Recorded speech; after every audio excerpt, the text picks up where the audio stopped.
আসসালামু আলাইকুম ওয়া রাহমাতুল্লাহি ওয়া বারাকাতুহু। প্রিয় দর্শক শ্রোতা, এই মুহূর্তে আমরা একটা আমল আপনাদের সামনে মোজাকারা করতে চাই।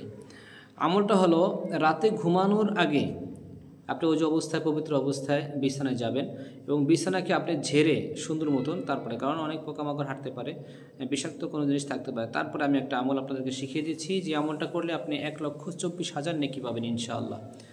তো এটা ফাজালি কিতাবের মধ্যে হাদিসটি এসেছে। রাসূল করিম সাল্লাল্লাহু আলাইহি ওয়াসাল্লাম বলেন, কেউ যদি ঘুমের আগে, ঘুমানোর পূর্বে যদি কেউ 100 বার গুনে গুনে 100 বার সুবহানাল্লাহি ওয়া বিহামদিহি, শুধু সুবহানাল্লাহি ওয়া বিহামদিহি এটা 100 বার পড়ে। এখানে অনেক ওলামা হযরত এই কথাটা শুনবেন এবং হয়তো অনেকে বা অন্য কিছু আমাকে বলতে পারেন। আগেই এই হাদিসটা আমি বলতেছি যে এটা কিন্তু শুধু সুবহানাল্লাহি ওয়া বিহামদিহি এটাই আসছে এই হাদিসের মধ্যে। আর অন্য হাদিসে যেমন বুখারীর যে সর্বশেষ হাদিস, সেখানে কি সুবহানাল্লাহি ওয়া বিহামদিহি সুবহানাল্লাহিল আযীম, সেটা একটা আলাদা চ্যাপ্টার এবং আলাদা আমল। এটা আমি অন্য এক সময় আরেকটা ভিডিওতে ইনশাআল্লাহ বলবো। এটা আলাদা আমল যে 100 বার সুবহানাল্লাহি ওয়া বিহামদিহি যদি কেউ পড়ে তো আল্লাহ তাআলা তার আমলনামায় 1,24,000 নেকি জমা করে দিবে। সুবহানাল্লাহ।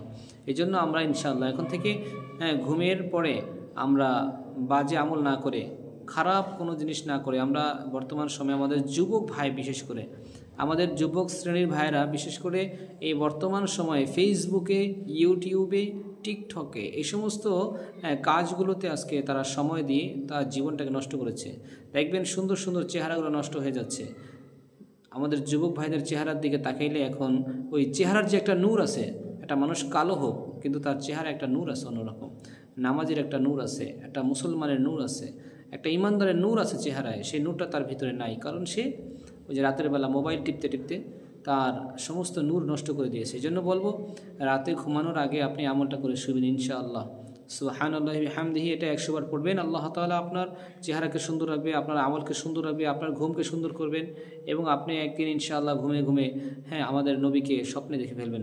আর নবীকে স্বপ্নে দেখার জন্য একটা বিশেষ আমল আছে, সেটা আমি আরেকটা আমার ভিডিওতে বলবো ইনশাআল্লাহ। আল্লাহ আমাদেরকে আজকে যে আমলটা বললাম সুবহানাল্লাহি ওয়া বিহামদিহি, এই আমলটা আল্লাহ তাআলা আমাদের সকলকে করার তৌফিক দান করেন। আসসালামু আলাইকুম ওয়া রাহমাতুল্লাহি ওয়া বারাকাতুহু।